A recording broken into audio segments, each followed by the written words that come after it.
Thank you, ladies and gentlemen. Thank you very much for coming. My name is Loren Schoenberg. I'm the Executive Director of the Jazz Museum in Harlem. On behalf of Philomena Grant, right over here, our Executive Assistant, myself, Greg Thomas, who's the co-producer of the series, and our Board Chairman, Leonard Garment, and my co-director, Kristen McBride. I'd like to welcome you to our office. I'm looking around the room here, and I notice a lot of faces that I know already, and those that I don't know, I hope you become a member of our Jazz Museum family. We're currently looking to build a major jazz museum on 125th Street. We're in the process right now of going about the long work that entails, and that's going to be a 3-year process. And in the meantime, we're doing these series, and we've been going since the early part of this year. You'll see on the wall behind you, those are all photos from the various Harlem Speaks events, and we're going to be picking up in January once again and continuing all throughout 2005. There's a lot to find out about us, and I'm sure you'll be coming back. All I can say is I think this is probably the last you're going to hear from me this evening, because my guest is someone who I respect in so many different ways. I'm trying to think of if there's one primary way which I respect this guy. Not only is he a superlative musician and a superlative band leader and a superlative educator and a superlative historian, but he's one of those rare people that I've been lucky to encounter in my years in New York as the kind of person who lives, breathes, and his involvement in music and everything is just a 24/7 kind of thing for him. And we're so honored that he came up. He's been up here a few times to our office for informal consultation. And hopefully this is just the beginning of a beautiful thing. I'm very honored to have with us Bobby Sanabria. Thank you very much, Andy.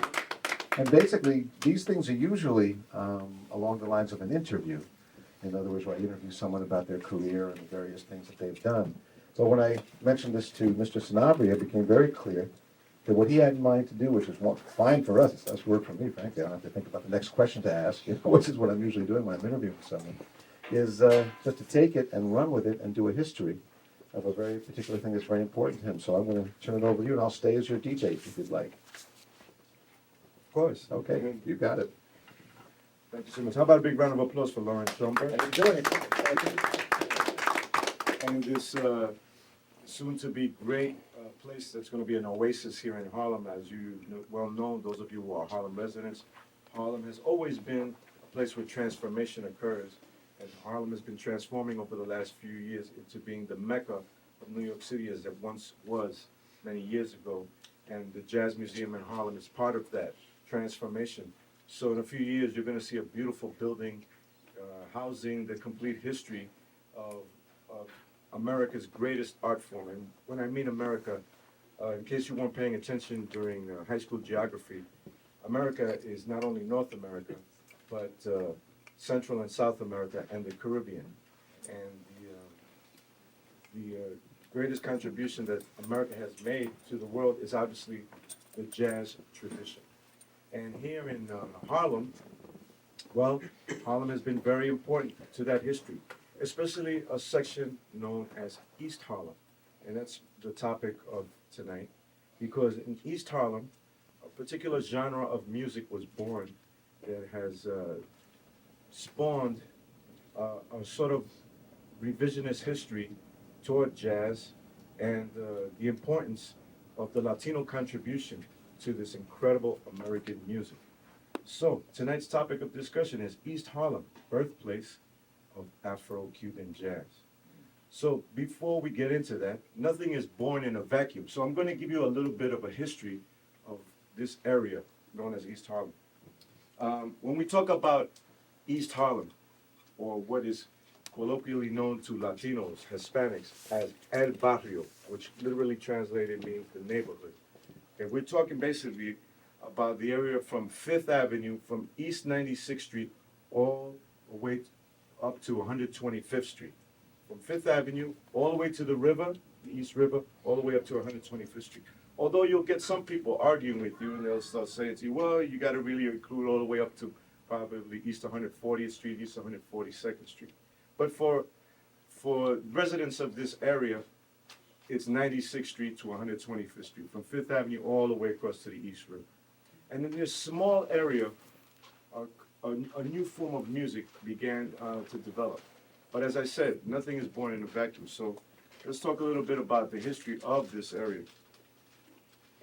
The village of New Harlem was established in 1658 by Dutch governor Peter Stuyvesant on the lands of the Indians, or the Amerindians that inhabited this area, known as the Wecquaesec.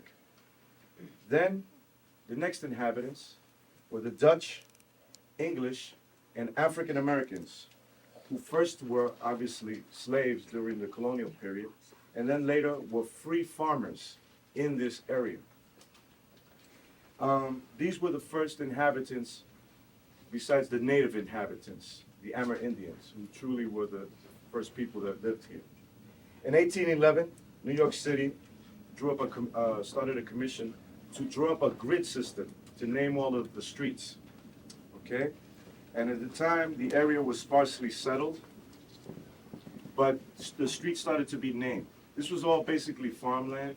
There was a Harlem Creek over here where you could sail boats.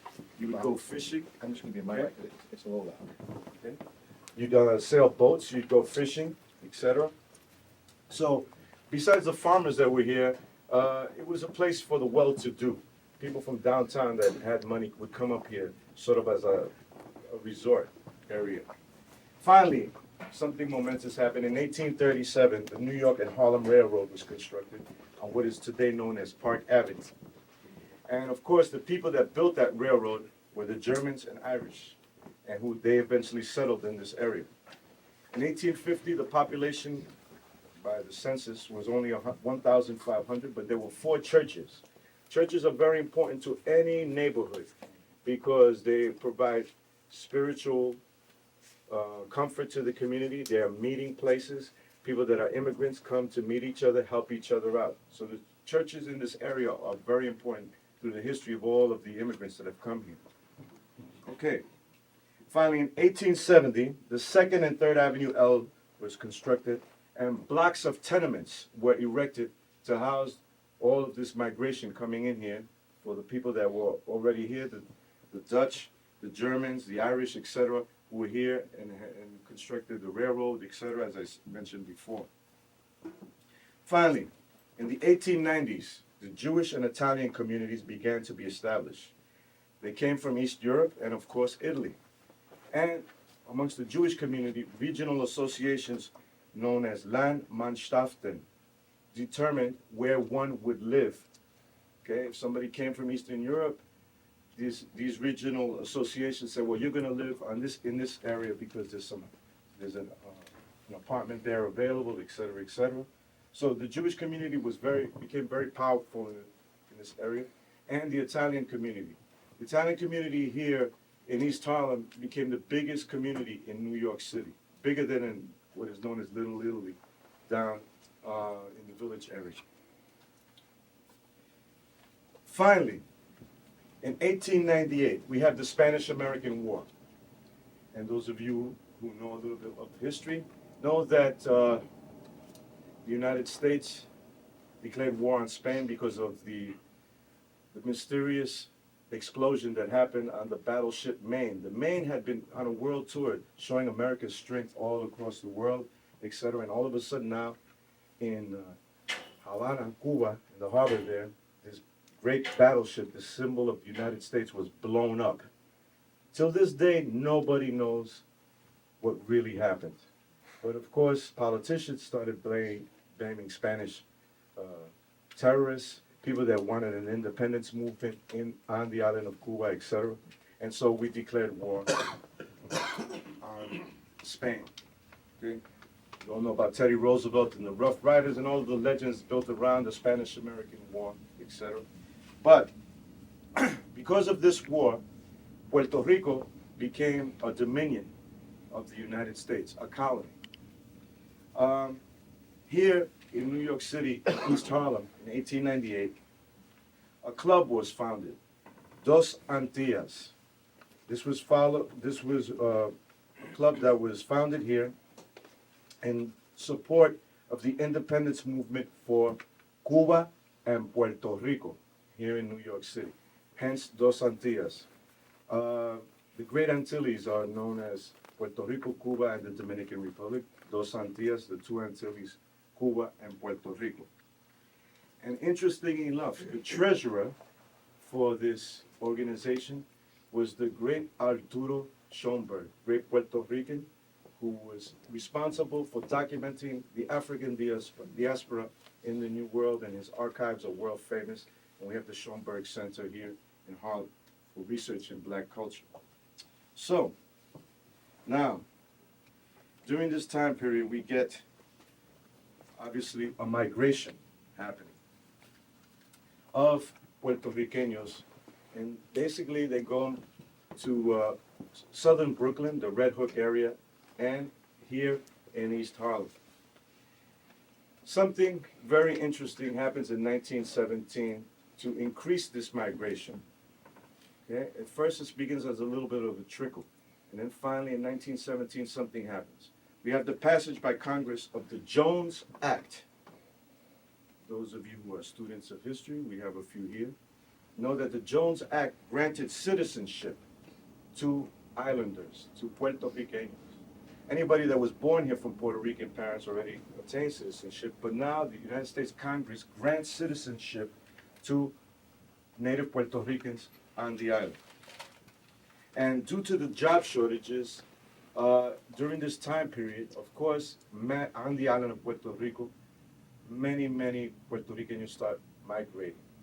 What are the job shortages? Well, the industries in Puerto Rico was sugar, tobacco, cigar making, etc. These jobs were not enough to supply the job demand on the island because the population of the island was increasing. So because of this Jones Act in 1917, we get the beginning of this massive migration of Puerto Ricanos starts, and they come here to East Harlem. Okay. Because of the lack of jobs, etc., and the economic, so to speak, depravity that was happening in Puerto Rico, the United States government tried to do some things to stop that, to aid Puerto Rico. And we have the beginning of Operaciones Mano a la Obra, or Operation Bootstrap. This was to provide factory work to islanders, but in a sense, it basically failed. And more Puerto Ricanos start coming here in the 20s, 30s, 40s, okay? Another act of Congress in 1921, the Johnson Act, limits immigration of Eastern Europeans to the United States. And so this creates work for blacks from down south who start coming here also to New York City, and this new immigration of Puerto Ricanos. So it gives them opportunities for work. So the population of East Harlem starts showing a new identity. Okay?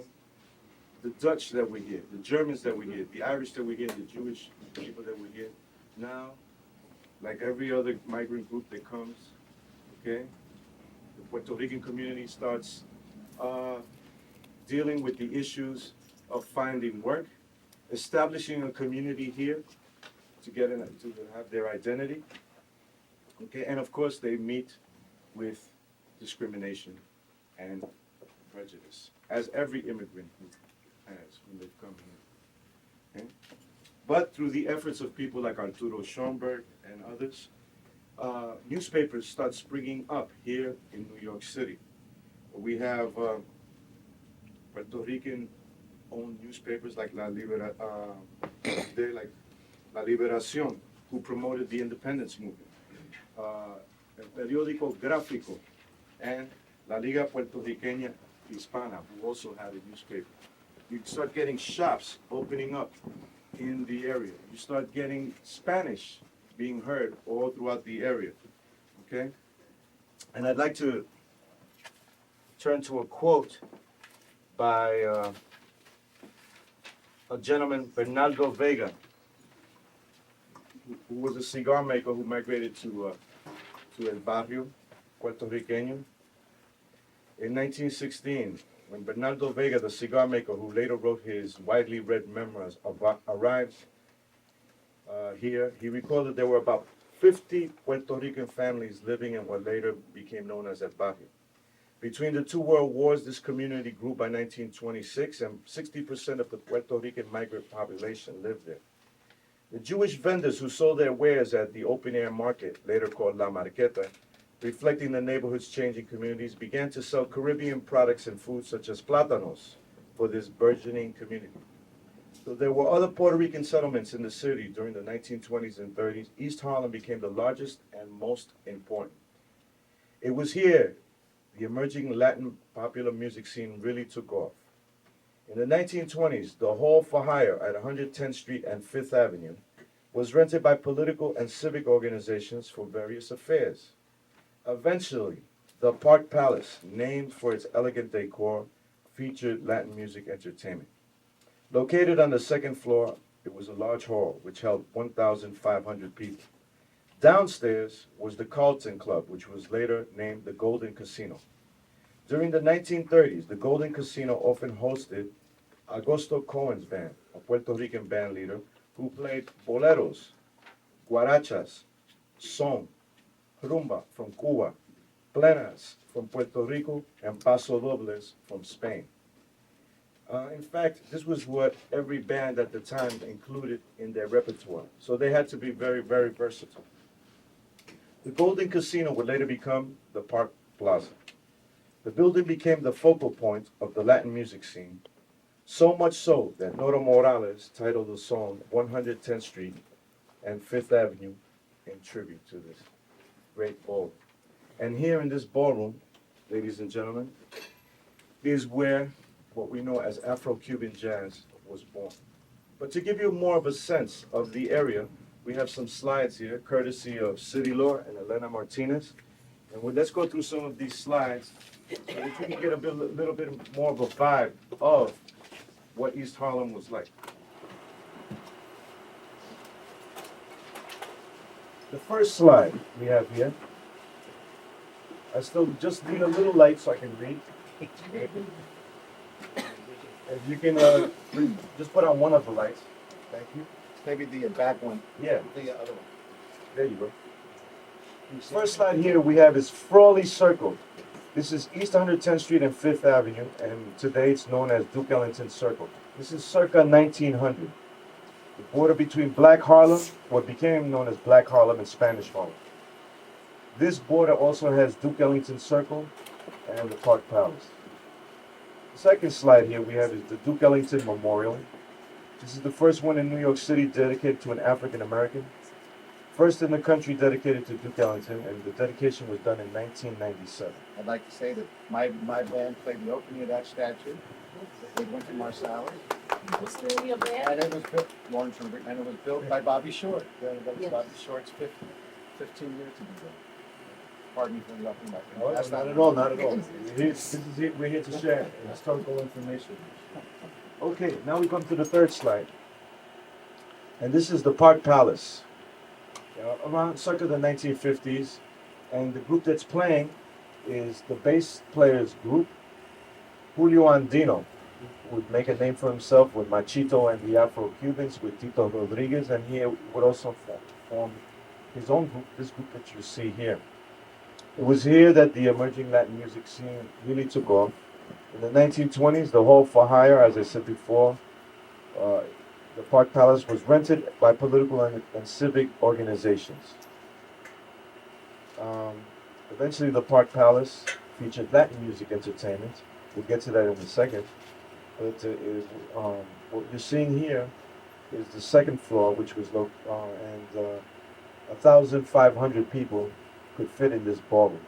Very important to the development of any form of music is a gathering place where you can have large groups of people. Okay? So, the Park Palace was one of these massive ballrooms that could hold over 1,000 people. And oddly enough, later on in the South Bronx would take over as the place for Latin music and for jazz, because the South Bronx eventually had more massive ballrooms than Manhattan. Ballrooms that could hold over 1,000 people, some even 2,000, and of course theaters. Okay, the next slide. Here we have Augusto Cohen and his band. He's the one with the baton, great Puerto Rican musician that had a very versatile band, as I said before. They could play paso dobles from Spain, Puerto Rican music like plenas.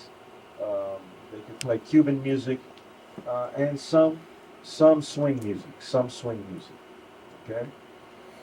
Many people argue and say that Augusto Cohen's band was already doing Afro-Cuban jazz or Latino jazz, but not really. So you have the elements of Afro-Cuban jazz where you have to have musicians that have a strong, incredibly strong background as jazz improvisers.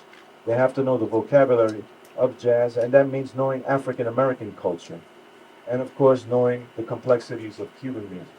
These musicians knew the complexities of various forms of Caribbean music, but they weren't really jazz improvisers.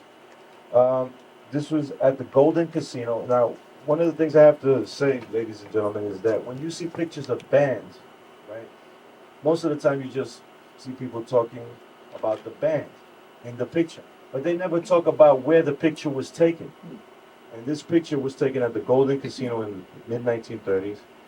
Downstairs of the Golden Casino was the Carlton Club, not the Cotton Club, the Carlton Club, which was later renamed the Golden Casino. Okay? During the 1930s, the Golden Casino often hosted this band as their house band, and the Golden Casino would later become the Park Plaza. Next slide. Here we have Machito, Frank Grillo. His full name was Frank Raúl Gutiérrez Grillo de Ayala, otherwise known as Machito, the vocalist, who in his band, Mario Balzan, the musical director, his brother-in-law, they would really start the beginnings of what became known as Afro-Cuban jazz. And here you see him dancing. Machito was a great dancer, a great ambassador for the music, and in many of the live radio broadcasts, if anybody is old enough to remember hearing, he was a very eloquent spokesman for the music, both in English and in Spanish. Next slide. Here we have an unsung hero of not only Afro-Cuban music, but Puerto Rican music and many forms of Latin American music. The pianist, great Puerto Rican pianist from Ponce, Puerto Rico, Noro Morales. His brother is the drummer and timbala player, right over there. And the Noro Morales Orchestra was, I would say, a society Latin band. That doesn't mean that they couldn't swing hard, but they played for, hotels downtown and in the community in East Harlem. And Noro Morales was, I guess if you compared him to someone in the jazz world, he was the Oscar Peterson of Latin American music. Incredible, brilliant technique. He was the harbinger of his time period, of the era of the great virtuosic Latin American pianists. In there we can put Maestro Charlie Palmieri, Rene Touzet, and a few others. But Noro was very much known for his flowery, impeccable technique on the piano.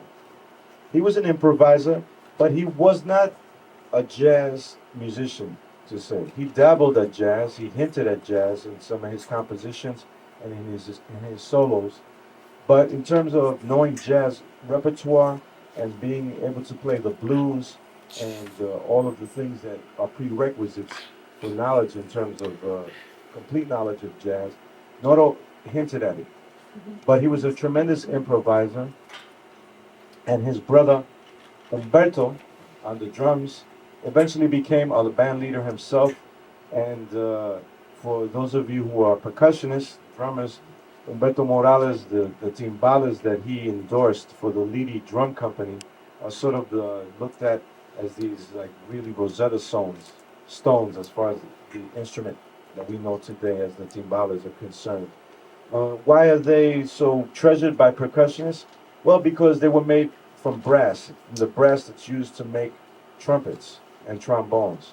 So they had a bell-like tone to them, and they were basically were the tools of the masters of the day. Drummers like Orlando Marin, Maestro Tito Puente, and all of the great recordings featured that featured the great timbala solos of the day. They were recorded with these leading timbalas.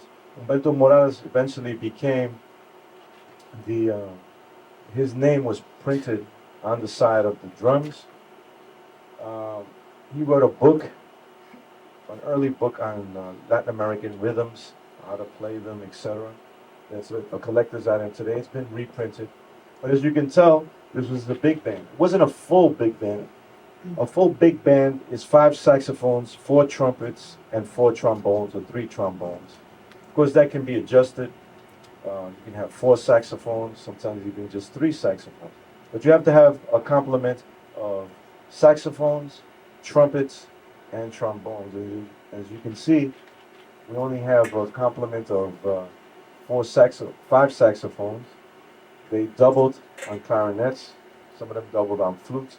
Sometimes in this band, Essie Morales, Humberto's, and Noro's brother would play flute. He was a virtuosic flute player. There's a book out that Essie Morales wrote on Latin American style flute playing. Really, it's Cuban style flute playing, how to get your high register up there. And the Morales family is very famous in Puerto Rico and throughout Latin America because all of them were great musicians. Okay, we can go to the next line. Here we have two of the virtuosic pianists. In terms of the virtuosity that I'm talking about, impeccable technique, etc. Noro Morales fits the bill, and of course the gentleman on the right with the beard, the gray beard, Charlie Palmieri, who was born and raised in East Harlem. Later on, the family would move to the South Bronx, where Eddie Palmieri was born, and would make a name for himself. Eddie himself has stated that technically his brother was far above him in terms of training, technique, interpretation, and knowledge of various variety of styles.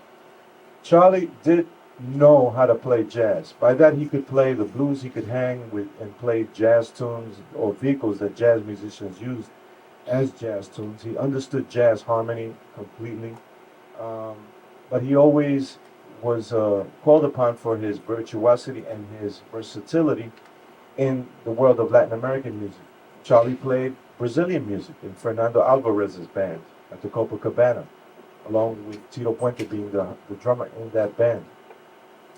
Charlie knew the tradition of Puerto Rican music, and the danza, the contradanza. He knew the traditions of Cuban music, the danzón, etc.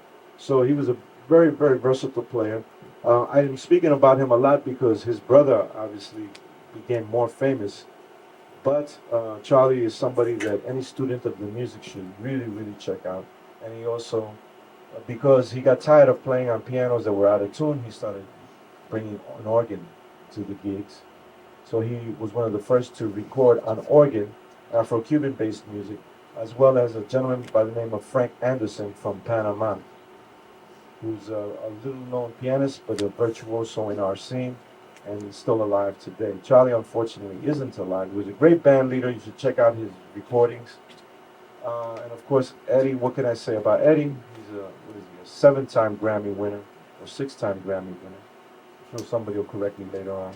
But the main thing is that he is a Grammy winner, and he was the first to win the Grammy when a new category was established specifically for Latin American music in the Grammys. And that was through the efforts of another pianist, Mr. Larry Harlow, who's of Jewish descent and has a lot to do with the Afro-Cuban music tradition.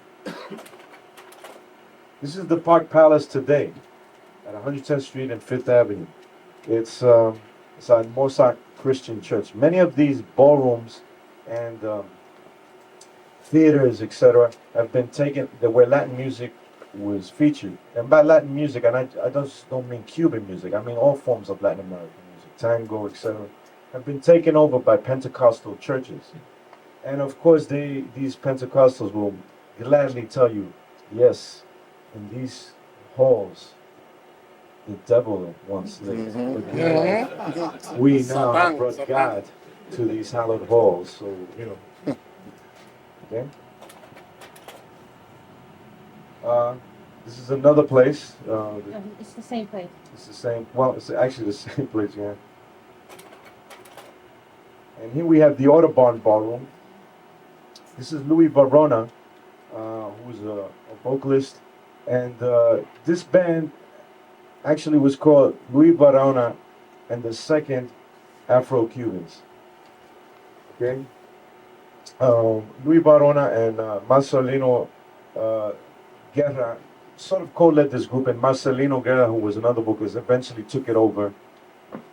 And Marcelino Guerra's association with Machito and the Afro-Cubans goes way back. He was the one that sang Segunda Voz, sang second voice, the choruses on many of the albums with Graciela. But why was this called the Second Afro-Cubans? Well, because Machito's group was so popular that they couldn't keep up with all of the bookings that they had. So they formed another group. Marcelino Guerra and Louis Verona would front it, and of course Machito and Mario Balza would get their little taste on the side, you know, for their percentage. And of course what did they do as in the repertoire? They did all of the music of the Machito Afro-Cubans. Okay? Now the drummer for this group was a gentleman by the name of Steve Barrios, and his son later on, Steve Barrios Jr., would become the drummer for Fort Apache, for Jerry Gonzalez and the Fort Apache band. The drum set. All of the drummers in this era that played Latin music had to be able to function on the drum set and on the timbales. Why would they use the drum set? Well, because these bands played swing music for dancers. If somebody requested a swing number, they would play it. If somebody requested an Argentinian tango, they would play it. If somebody requested a cumbia from Colombia, well, they would play it. If they didn't have it in their books, they'd improvise it. Okay? So they weren't only required to play rhythms that necessarily are from the Afro-Cuban canon. They would play rhythms from all of Latin America, and of course, swing rhythms also. That started to change in the late 1940s in the hotel scene in New York City, because the Musicians Union feared the versatility of Latin American musicians. They could play basically any tempos, any styles of music. What happened was the Musicians Union, especially in the hotel gigs, started having the main band made up of Anglo-American musicians, and then you'd have the relief band, which would basically be the band made up of Latin American musicians.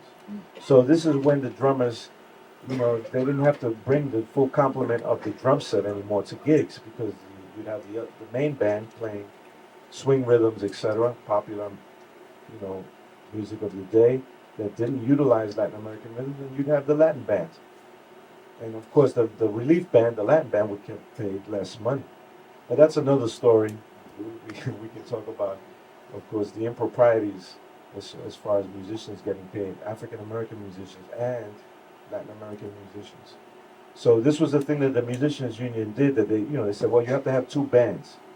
You can't just have one band playing all the styles, because they feared the versatility of Latin American musicians.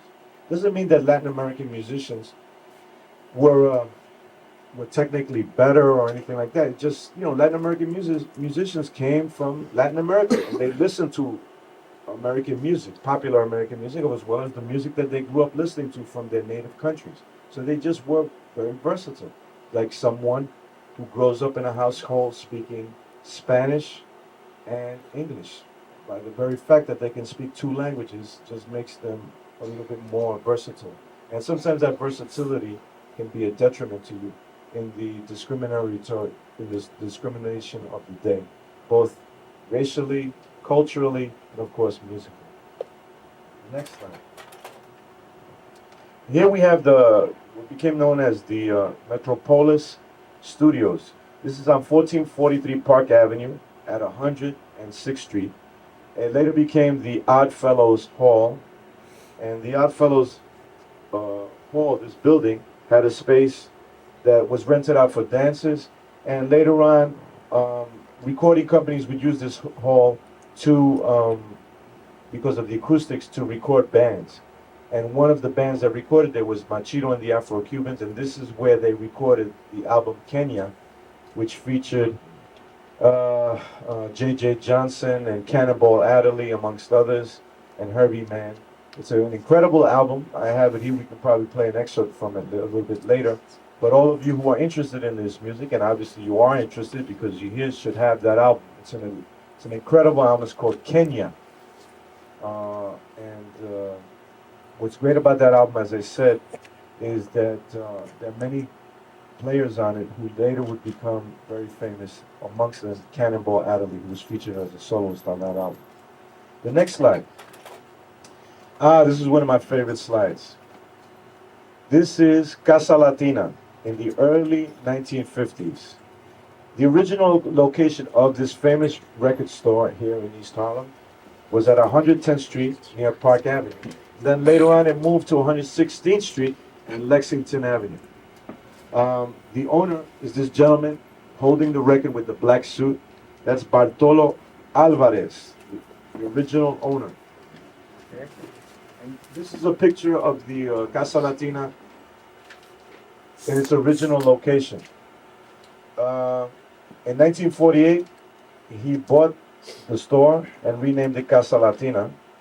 In 1969, it was bought by Alfonso Rubio, and now it's run by his daughter and son-in-law. It is the longest running music store in the East Harlem community. I have to say this, record stores for any community are very important. Why? Because they are your tie to your past and your present, and obviously the future of the music that you are listening to, okay? And also, it's a gathering place. A record store is a gathering place for musicians. Hey, somebody might need a saxophonist or a trumpeter. And the record store owner usually had a tie to the community where he knew all of the phone numbers of all of the musicians. It's a meeting place also where people from the community can meet their musical heroes. Okay? You might walk in and who might you see there? You might see Machito. Or you might see Augusto Cohen. Or you might see Tito Puente, and you can strike up a conversation and you say, hey, well, are you recording something new? And you get the scoop or the dope of what's happening on the scene, etc. So here at the store was besides recordings, piano rolls were sold, guitars were sold. In the back of the store, you might have musicians, working on, say like somebody who's a writer. He has his guitar, and another band leader is there, and he goes, "Hey, you got any new songs? Yeah, sure. Listen to this." Boom, Of course, they strike up a conversation. A deal is made, and maybe that could be the next hit record for a band leader. Okay. So record stores are very important to the development of any community, especially the Latino community. The history of this record store, it goes even farther back than Bartolo Alvarez. This used to be known as the Spanish Music Center, and it was owned in 1934 by a Puerto Rican by the name of Gabriel Oyer. Okay? He sold recordings. In the back of the store, he had a little small makeshift studio, and he recorded the music of neighborhood trios and cuartetos for the Dynasonic label. This was the first Puerto Rican-owned recording company in New York City. So the history of the store even goes further back. When Bartolo Alvarez took it over, he moved the store to 110th Street and Fifth and Park, and the store sold musical instruments. Bartolo founded Alba, which was a record company where Charlie Palmieri first recorded as a band leader with the band. Carlos Palmieri y su conjunto, he also recorded.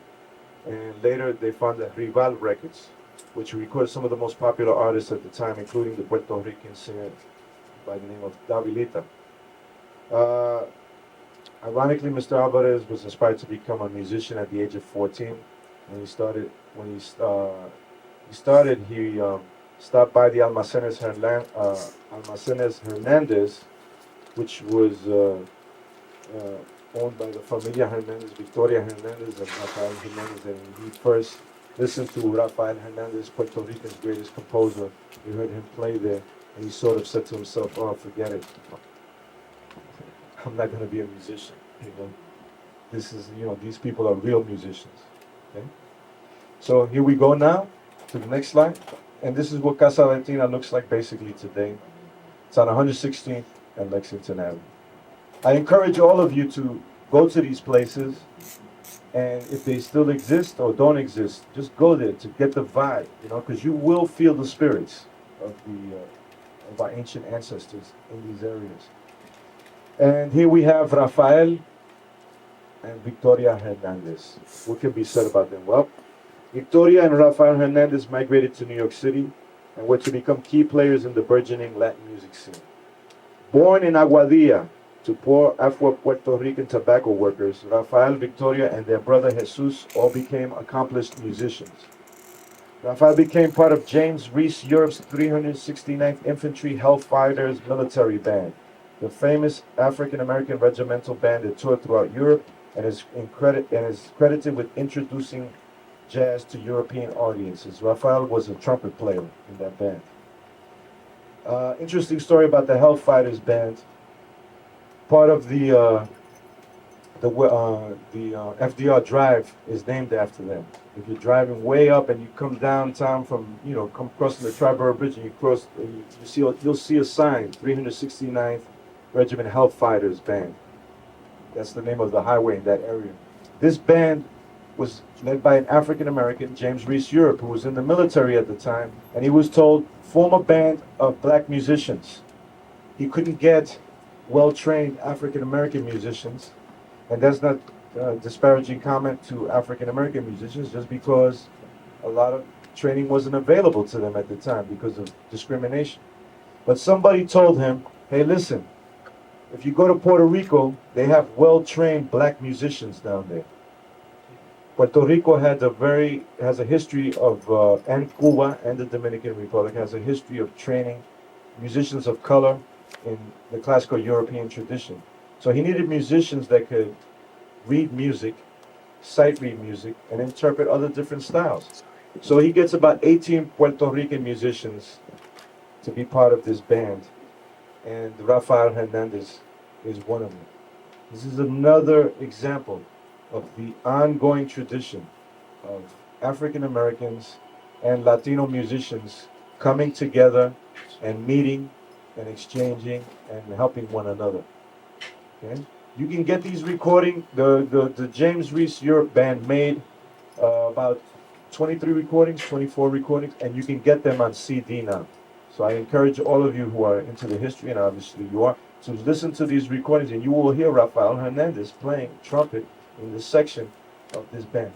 Now, Rafael Hernandez in his diaries, very interesting, talks about the discrimination he went through when he came to the United States, imposed on him by his African American brothers, because they spoke Spanish. These Afro-Puerto Rican musicians, the African American musicians sort of treated them with disdain. And why would that be, ladies and gentlemen? Well, it's a simple reason. In those days, discrimination was very weird here in New York City and across the United States. If you were a person of color and you spoke French or Spanish, you were not considered black. I could be the blackest person, and I go into a restaurant in New York, and the person tells me, and those days tells me, you have to get out of here. We don't serve black people or colored people or whatever terms they use in those days, Negro. And if the person all of a sudden started going, hey, excuse me, but I am Cuban. I do not understand what you say. Oh, sit down. This caused friction amongst African Americans and Afro-Cubans, Afro-Puerto Ricans in those days. Many African American musicians would fake and make believe that they were Cuban, or some even made believe that they were Arabs. and Muslims, because if you were Arab or Muslim, you were not considered black either. Babs Gonzalez is the biggest, one of the biggest examples of that, and there are many, many others. So it just goes to show you how discrimination has always been used, ladies and gentlemen, to separate us as a people, because we have a common ancestry, and that ancestry all goes all the way back to Africa. Because the same music that makes me shake what my mama gave me is the same music that makes everyone else. So we're united by the music, but because of racism and prejudice and that divide and conquer mentality that we've always had in this country to a certain extent, they separate us. And when people are separated, they have no power and they have no strength. And now we're coming into a new age, the 21st century, where we can discuss all of these things, put them on the table and get rid of them and move on forward with the greatness of our common unity through our commonalities. We really don't have many differences. We have more things in common. And these things in common were things that were very much addressed by the Hispanic community, particularly the Puerto Rican community in East Harlem. Because we had to not only fight the prejudices in our own families, because all of us, anybody here who's Cuban or Puerto Rican or Dominican knows, or Trinidadian or whatever knows that there's always somebody lighter or darker in the family than the others. And then we had to fight those prejudices amongst ourselves here head on with the discrimination of in the United States, especially in New York City, which was so territorial. I'm sure this gentleman right here, who's a senior citizen, can tell you, well, if you walked right over on this block, you get your butt kicked because you weren't supposed to be in this part of the neighborhood. I can attest to that because when I grew up in the Melrose Projects, in the South Bronx on East 153rd Street, if you walk 2 blocks down to Morris Avenue, which was the Italian neighborhood, as soon as you got to the corner, hey man, what are you doing here? You're supposed to be in the projects. You're in the wrong neighborhood, son, etc. And I won't get into the profanities used to describe my ethnic group, which is Puerto Rican, but you can imagine. So imagine all of the prejudices that Rafael Hernandez had to go through, and the weird kind of psychological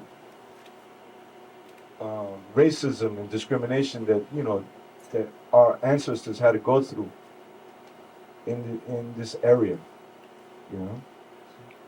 Some of us in Pittsburgh, Pennsylvania. Huh? Pittsburgh, Pennsylvania, Latino Crack. We had to go through the same thing. Sure. Amongst the blacks. Sure. There's color. Sure. Because we had a club called, I can't remember, but anyhow, Lena Horne's husband belonged to this club, Tawana. And all the ladies were light skinned, all the men were black. She couldn't join it because she was a lighter, but she could see it. Duke Ellington and Count Basie played there. But all the women had to be very, very light skinned. Oh, the color was white. But also, as a performer, it's anything. If we were light skinned, forget it. And I went to a lot of churches. Sure.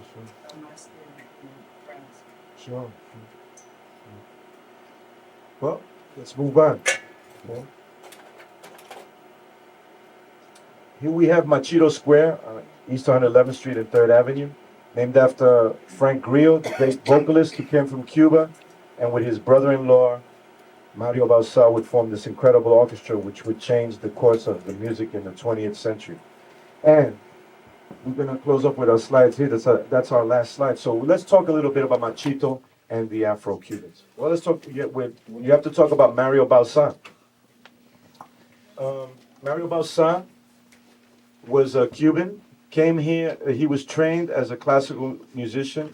He was raised by his, Arturo Andrades, his adopted father, because his father was a tabaquero. He worked in, making cigars, etc. And he also was a scout for Cuban baseball teams. So he was traveling all through the island. So his next door neighbor, Arturo Andrades, sort of took him on and raised him. Now Mario was black, Afro-Cuban, and Arturo Andrades was white from Spain. And the one thing that Mario told me that he learned from this gentleman was that he said, Mario, if you are an educated person and you know who you are, no one can mess with you. And that stuck with him. So Mario was always very proud of his African roots. And you're talking about a person growing up in Havana, in the neighborhood of Pogolotti, listening to the drums in the neighborhoods, rumba, guaguancó, yambú, rumba Colombia, this new world music that from African descent in the fusion of Spanish flamenco vocalese with drumming and voice and dance. Then he's trained as a clarinetist. He's learning the European classical tradition, classical technique, and he's learning about the Cuban classical tradition known as danzón. He was a child prodigy, etc. As a teenager, he's working with the burgeoning Havana Philharmonic. And then he works with Antonio Maria Romeo, a pianist, Cuban pianist, very famous, who was responsible for having the first charanga orchestra, the first Cuban orchestra with strings and Baroque flute playing the elegant Cuban danzón. And he gets the opportunity of a lifetime. He comes to New York City as a young 16-year-old man with this band to record for the RCA label. Many bands from Cuba and the rest of the Caribbean were flown into New York City to record at the studios of RCA and then flown back. They didn't perform here, but they recorded here. So during the time period that Mario was here for a couple of weeks, he gets to go see Paul Whiteman and his great orchestra, who had just been, Paul Whiteman commissioned the Gershwins to write Rhapsody in Blue, the first fusion of European classical elements with African American music. And let's listen to Mario talk about this, his experience here. My name Frankie Trombao. I never had nothing like that in my life. So I said, it's me. I gotta play saxophone. So I bought a saxophone and took a saxophone back to Cuba with me. And when I came back to America and 30 to leave, I was a saxophone player. And then, you can stop right there. Was a fellow singer very popular in Spain by name Antonio Machín. Was the vocalist with Don Aspiazo, the orchestra that came to America to introduce the Cuban music and the big band. So Machín had a quartet outside the Aspiazo band that he recorded for Victor too. So when Aspiazo band returned to Cuba, the trumpet player that recorded with Machín go with his band. So Machín don't have no trumpet to record him with. So he said, what am I going to do now? I cannot record him because the quartet, because the trumpet, the main thing is only one trumpet and two guitars and a vocalist. So I said to him, I said, well, I think I can make that. So he said, you don't play trumpet. I said, I don't play trumpet now, but if you buy me one, I'll play. I said, I'm sure. I said, well, you ain't got nothing to lose. Just buy a cheap one. We went to the pawn shop, $15, and I started getting ambush. I said, we got a 15 days to record it. I said, don't worry about it, we're going to record it. And we did record it in 15 days. And after that, I didn't want to play saxophone. I gave my saxophone player to the guy that came from Cuba. I said, take him out home. I don't want to play saxophone. I'm going to be a trumpet player. I'm Louis Armstrong crazy. So I started copying all Louis Armstrong solos and everything. And I went haywire with my trumpets.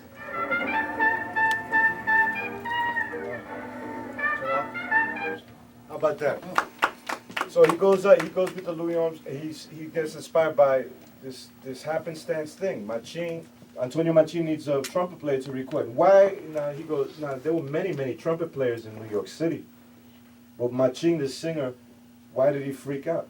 Because there wasn't anybody in New York City at the time that really know how to play in the vocabulary of a Cuban-style trumpet player.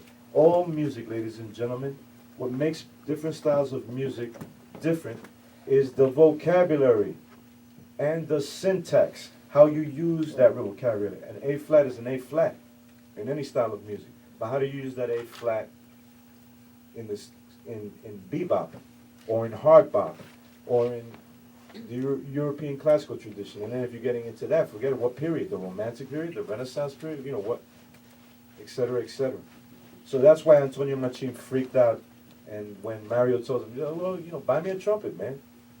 I'm Cuban, I know the style and everything. And for this man to like learn how to play trumpet in 2 weeks, after he'd been playing clarinet and saxophone, amazing. You can get these recordings if you want to listen to them. They're available now. We live in the digital world now. Everything's available. So if you want to get the recordings of Mario Balzan first playing trumpet with Antonio Machín, you can go to descarga.com, descarga.com, and order them. As for the Cuarteto Machín featuring Mario Balzan, amazing, amazing. And then he finally goes on in 1933 to play with the swingingest drummer in the world at the time, the predecessor of Buddy Rich. If you want to know where Buddy Rich came from, the great virtuoso of Jewish descent who grew up in Brooklyn and used to come to Harlem all the time as a little kid, and he was like basically the only white guy in the jazz world that blacks loved and respected, because he didn't care. He used to take the train from Brooklyn, come up here and hang out with everybody. Everybody knew him in Harlem as B. Everybody respected him. Everybody loved him. And want to know where Buddy Rich came from? You got to start with Chick Webb. And Mario Balzan gets the opportunity of a lifetime to audition for Chick Webb, who had the swing in his band at the time, and let him speak on that right now. Excuse me, can you repeat that website? And I got the first opportunity with a second-rate jazz orchestra, they call it the Missourians, and the famous Savoy Ballroom. I stayed with them about 3 months or something like that. And Big Chick Webb was one of the biggest swing band of in the era, in the 30s. So he listened to me every night. So his trumpet player leaving to take a chair with Duke Ellington. So he told me if I want to try out for the job, I try out for the job. So he said, you come to work tomorrow. So I feel happy. I said, I don't think I can, I ain't the man you're looking for. So he said, well, let me give it to you straight. I got what you need, and you have what I need. I said, what you mean by that? I said, well, music is an international language. You don't speak English like I do, but I understand what you say. That's the same thing you do with my music. I got to teach you how to phrase in my music. You read well, you got a good intonation, good interpretation, but you phrase it get too Latin at times. By that time, I've been hanging around this for boys. By that time, we're going to do this. Okay. So then he takes the audition because he had what Chick Webb needed, and Chick Webb had what he needed. It wasn't that there weren't any great African-American trumpet players at the time. It's just that it was very rare to find a good lead player. Now, if you want to know, ladies and gentlemen, what's the secret to having a good big band? You have to start with the lead trumpet player. That is the person that is responsible for the phrasing of the orchestra, the identity of the orchestra. He's the person that has the most technical demands put upon them as a player in the orchestra. That's why when many jazz big bands, you don't see the lead trumpet player take solos hardly, because they have to play so much in the upper register all night. It's an endurance thing. You have to play in tune. You have to have a brilliant sound. You have to know the different styles, the different idioms, etc. It's a very demanding position for any trumpet player in any big band. Of course, we have some people that are phenomenal soloists and lead players. That's very rare. John Faddis, Maynard Ferguson, and many others. It's very rare to find people like that. Arturo Sandoval. Now Mario's put in this position, a Cuban, okay? He's barely like 20 years old, and all of a sudden he's put into the position with the swinginest band in New York, and he's made the lead trumpet player. Not only does Chick Webb make him the lead trumpet player, but he makes him the musical director. That means he's responsible for tuning up the band, telling the band where the gigs are, sometimes picking out the material, etc.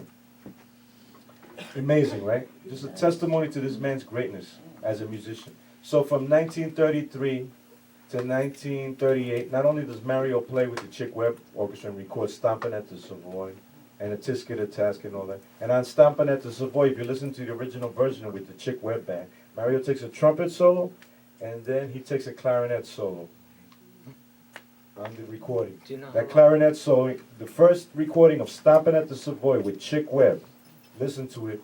Mario takes a trumpet solo and a clarinet solo. you know how long you've been playing trumpet when you auditioned with Chick? Oh, he had only been playing for like 2 years, 2 or 3 years. 2 or 3 years, amazing. This is a man that knew nothing really about African American culture until he came to New York. He got to know African American culture so well, Mario told me that when he went back to Cuba to visit for the first time, and he gets to the, where, you know, they check you for passports and everything. The guy, he starts walking by the guy, and the guy starts going, you know, hey, wait, you know. He goes, what do you know? He checks his papers, and you're not Cuban. And he goes, what do you mean I'm not Cuban? He goes, you're not Cuban, you're African American, you're black, you know, I could tell the way you talk. And then until Mario started going, you know, finally Mario had to, oye chico, déjame quieto, man, yo soy cubano también, déjame pasar, coño. When he finally starts talking, he goes, oh, I'm sorry. This was a common thing amongst Latinos in New York City. It's a common thing, you see it today. You might see somebody that's Puerto Rican, and they speak like an African American, because they have absorbed African American culture, okay? You're seeing it today with Mexican kids, Colombian kids, any kids coming from all different parts of the world, because what drives American popular music is African American culture. I don't care if it's Britney Spears, AC/DC, Aerosmith, or whatever. That's what the Beatles, everything. The element that of black culture that is prevalent in all of these forms of music is something of the blues in the music. When you see Celine Dion singing and bending those notes and all that, it all comes from the blues. Okay, people don't know that. Okay, but that's why you know when you see somebody from New York City, like when I went to college for the first time in Boston at the Berklee College of Music, and my roommate's going to me, man, what are you, man? I go, what do you mean? Well, you speak Spanish. I go, yeah. But you talk like a black guy, man. I go, yeah. What are you? I said, well, you know, I'm a New York-Rican, man. He goes, what the hell is that? I go, well, it's a Puerto Rican guy that grows up in New York City, that has a Jewish sense of humor, loves Cuban music, and loves black music. And he's looking at me like, cool, you know? You dig? And this was the type of environment that Mario bred with Mario's identity. Okay, and finally, during this time period from 1933 to 1938, not only does he record with the Chick Webb Orchestra, and he records with Fletcher Henderson, Noble Sissle, because of his prowess on the trumpet. Okay? He's offered a job with the Duke Ellington Orchestra, but he turns it down because he says, it's not the style of music that I like. I wouldn't fit in that band. He liked a very powerful hard drum because he was working with Chick Webb, man. So finally, from an argument with Chick Webb over a raise that he had gotten, and many of the musicians being jealous of him and everything, being the Cuban, leading the trumpet section and being the musical director, he leaves the band and he goes with the Cab Calloway Orchestra. Now the Cab Calloway Orchestra, what was great about that orchestra is his payroll along with Duke Ellington's, they had the highest payroll. That was the primo gig if you were a musician of color at that time. Again, you were treated the best, etc. Okay? And what happens, he brings Dizzy Gillespie to the band. And Dizzy talks about how Mario recommended him to the band. Mario used to love baseball, so whenever he could, on the Sunday matinees, he'd go see the Yankee game or go to Brooklyn and see a Dodger or a Giant game or whatever. So he'd send somebody as a sub. So he sends Dizzy one afternoon, tells Dizzy, just be cool, take the solos, don't go nuts, you know, behave yourself. And Cab Calloway goes, hey, that kid's pretty good. Mario is very prophetic. He says to him, you don't know what this guy can do. He's going to change the way jazz is played. And okay, Cab Calloway goes, fine, then he's your roommate. You got to take care of him.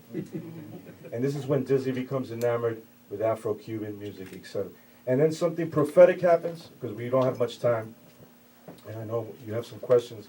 Mario plays some authentic Cuban music for some of the guys in the band.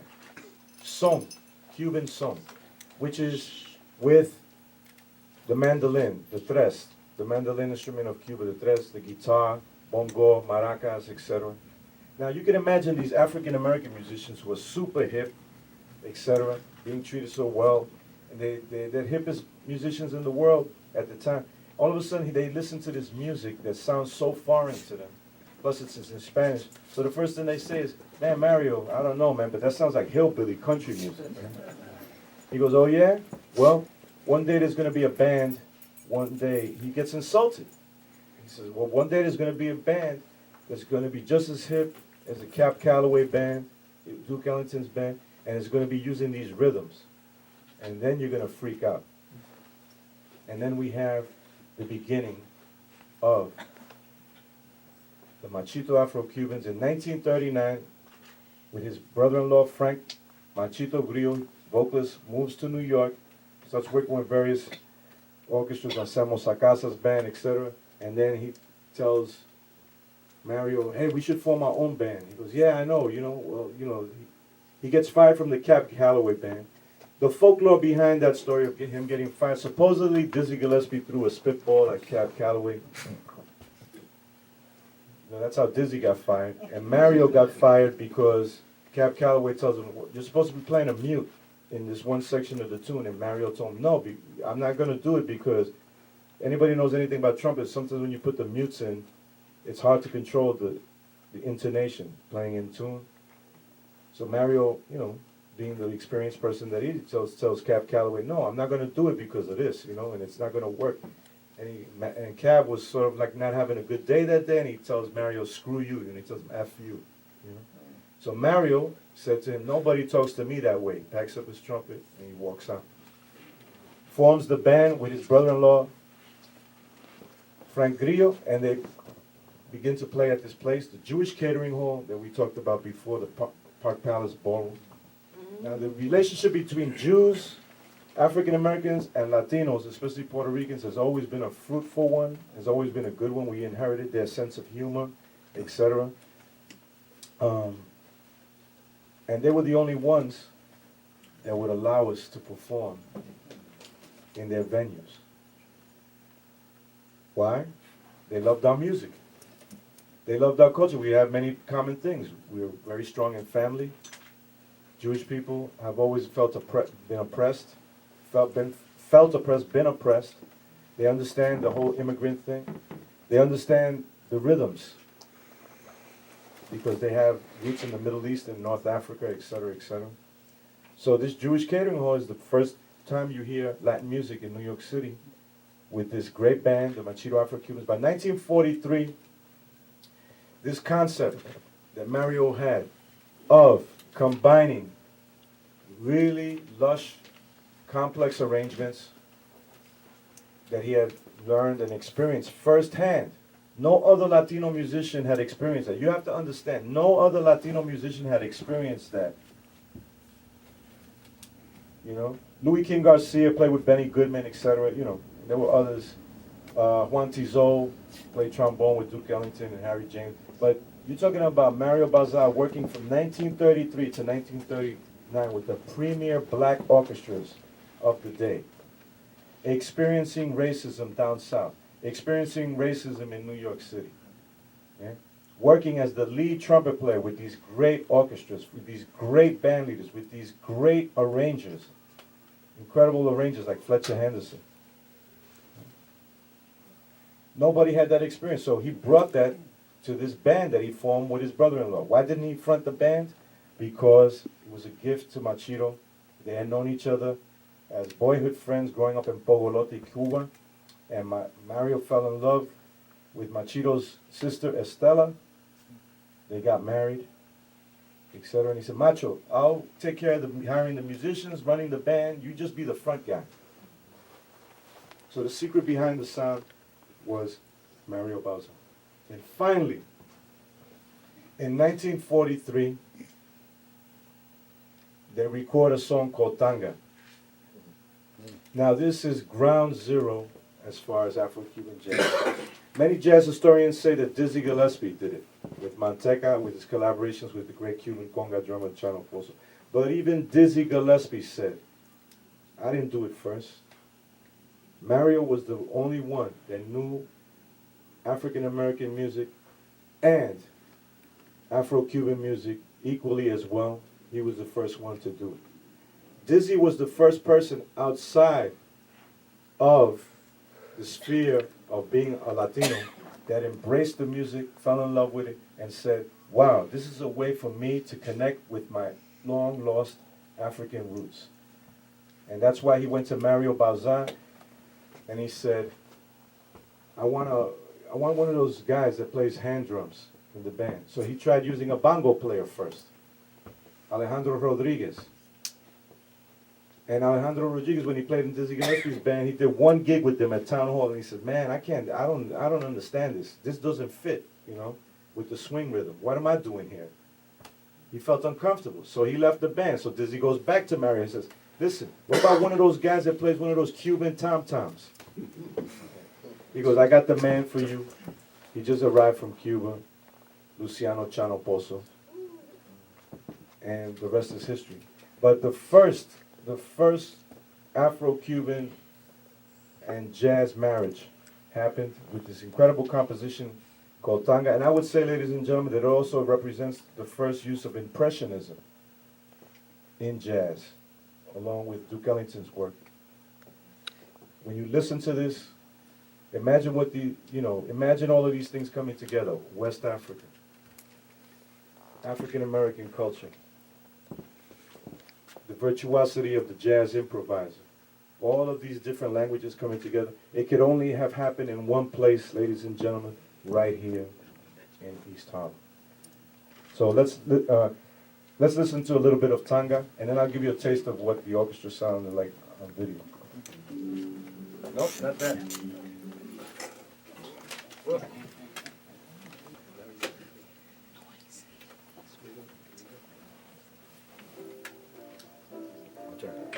Very complete, very completely avant-garde for its time. You can imagine it's 1943. First of all, people didn't even know what a conga drum was really, or a set of bongos, a set of timbales. You couldn't go to a music store and buy anything like that. The only place you could go to was on 116th and Lexington, also, by near Casa Latina. Well, before Casa Latina was recently in that. The only place where you could buy like hand drums at that time, congas and bongos, was at a bakery known as Simon's, which was run by a Cuban baker, and he had a couple of conga drums in the window, and he made them, and he also imported them right from Cuba. He made them only if you knew how to play. You come in, he goes, I want to get one of your congas. He goes, okay, sit down and play me a basic tumbao, a basic rhythm. And if you couldn't play, he goes, get the hell out of here, man, you're wasting my time. If you could play, the way he made them was, you took a piece of paper, you put your hands, both hands on the piece of paper, he traced the outline of your hands, and he made the size of the drum custom made to your hands. Because in those days, the conga drummers only used one drum. Then Candido would come in 1946, in June of 1946, and he was the first conga drummer to actually develop the technique to play two drums. But in those days, you only use one conga. And if you hear the conga rhythm on there, congas are going, they're using two guys. Carlos Vidal and Luis Miranda. One guy's going, the other guy's, two guys. Also, if you notice, you're listening to Jose Mangual, who's playing bongos on that. He's playing the side of the bongos with a stick, which is a technique we don't use anymore. And Obaldo Nieto's on the timbales playing riding on the cabo. You hear this wood sound, that's Jose Mangual Buyu Sr. hitting the side of the bongos. It's a technique that's not used anymore. Last guys that I ever saw use that technique was Joe Gonzalez with, what's his name? ¿Cómo se llama él? El conguero. that died. They used to have a song group here. Yeah, Armando Sanchez group. Armando Sanchez was into that old school thing. He would tell Joe, "Hey, play the side of the bongos in the Montuno section, you know, with the stick." Nobody uses that anymore.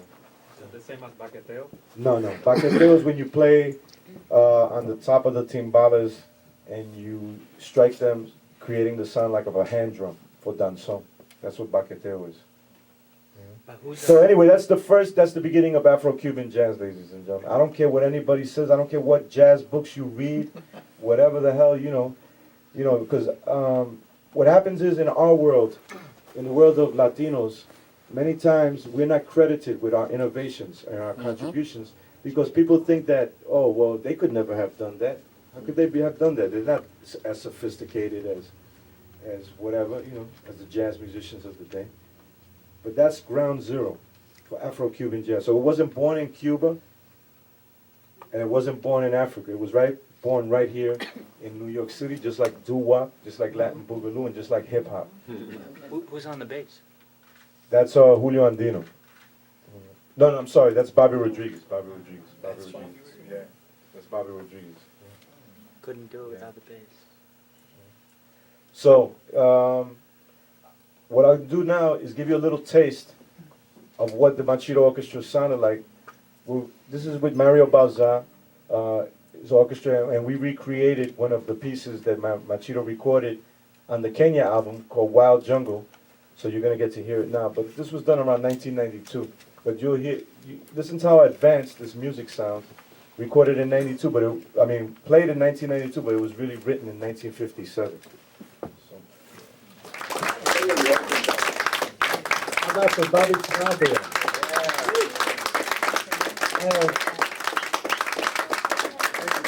I have two questions. I have two questions in conclusion this evening, and one is the obvious one. Did you have a good time? Yes. And my second question is, will you please come back and pick it up where you left off? Sure. Because I have to tell you something. I teach myself, and I have to tell you, I felt tonight like the luckiest student in the world. I mean, this man just talked for 90 minutes without a break, leading up to a historic recording, and I'm sitting here feeling like I could sit here for another hour, 2, 3, 4. I mean it. He's just absolutely fascinating. I want to thank you so much. Thank you. And we're going to present Bobby with our Jazz Museum in Harlem. Harlem, please. Oh, thank you so much. I'm glad I dressed up.